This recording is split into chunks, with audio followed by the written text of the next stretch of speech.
Hello बच्चों, let's read the question. Question है when 9 ml of arsenious sulfide sol and 1 ml of 0.1 molar BaCl2 are mixed, the turbidity due to precipitation just appears after 2 hours. Find the coagulating value of the effective ion. देखिए, सबसे पहले तो इस question का की concept हमारा क्या रहेगा, हमें निकालनी है कोगुलेटिंग वैल्यू। तो कोगुलेटिंग वैल्यू या कोगुलेशन वैल्यू की अगर हम बात करें तो इसको हम कैसे डिफाइन करते हैं?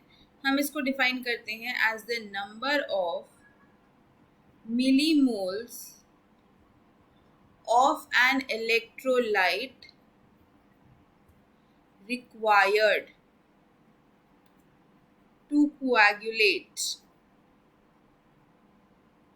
1 litre of the colloidal solution. तो अगर 1 लीटर कोलोइडल सॉल्यूशन के लिए कितने मिलीमोल्स आपको चाहिए, कितने मिलीमोल्स ऑफ इलेक्ट्रोलाइट आपको चाहिए होगा? कोगुलेशन क्या होता है? जब हम कोलोइडल सॉल्यूशन को प्रेसिपिटेट करवाते हैं with the help of electrolyte, right? तो हम कितने मिलीमोल्स ऑफ इलेक्ट्रोलाइट हमें लग रहे हैं 1 लीटर ऑफ कोलोइडल सॉल्यूशन को कोगुलेट करने के लिए, वही हमारी कोगुलेशन वैल्यू होती है। अब अगर इस क्वेश्चन को ध्यान दो तो यहाँ पे आपको दिया हुआ है 9 ml आर्सेनियस सल्फाइड है, 1 ml BaCl2 है, इनको मिक्स किया है। तो जो सोल्यूशन बनाया है उसकी वॉल्यूम कितनी हो गई? जो आपने सोल्यूशन बनाया है उसकी वॉल्यूम कितनी हो गई? 10 ml है ना, 9 ml उसकी और 1 ml BaCl2 भी डाल दिया आपने, तो टोटल वॉल्यूम आपके जो कोलोइडल सोल्यूशन की बन गई वो 10 ml बन गई। या इसको आप ले लो 10 × 10⁻³ लीटर्स। अब एक चीज यहाँ पे और समझनी है कि AS2S3 यानी कि आर्सेनियस सल्फाइड और जो होती है वो एक नेगेटिवली चार्ज्ड सोल होती है।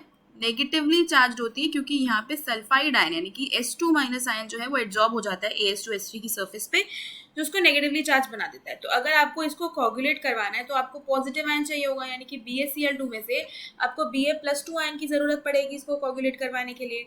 अब Ba+2 की कॉन्सेंट्रेशन क्या हो जाएगी? अगर हम देखें तो कॉन्सेंट्रेशन क्या हो जाएगी Ba+2 की? 0.1 मोलर ही हो जाएगी, क्योंकि आपको 0.1 मोलर BaCl2 दिया है। और जब BaCl2 ब्रेक करता है तो वो Ba+2 + 2Cl- बनाता है। तो अगर इसकी कॉन्सेंट्रेशन 0.1 है, इसकी भी 0.1 होगी, लेकिन इसकी 0.2 हो जाएगी, डबल हो जाएगी, है ना? Depends on the dissociation. तो इसकी कॉन्सेंट्रेशन तो 0.1 मोलर ही है ना? तो 1 मोलर सोल्यूशन जो होता है आपका वो होता है बराबर 10 की पावर मतलब 1000 मिलीमोल्स पर लीटर, ठीक है? एक मोलर ही होता है।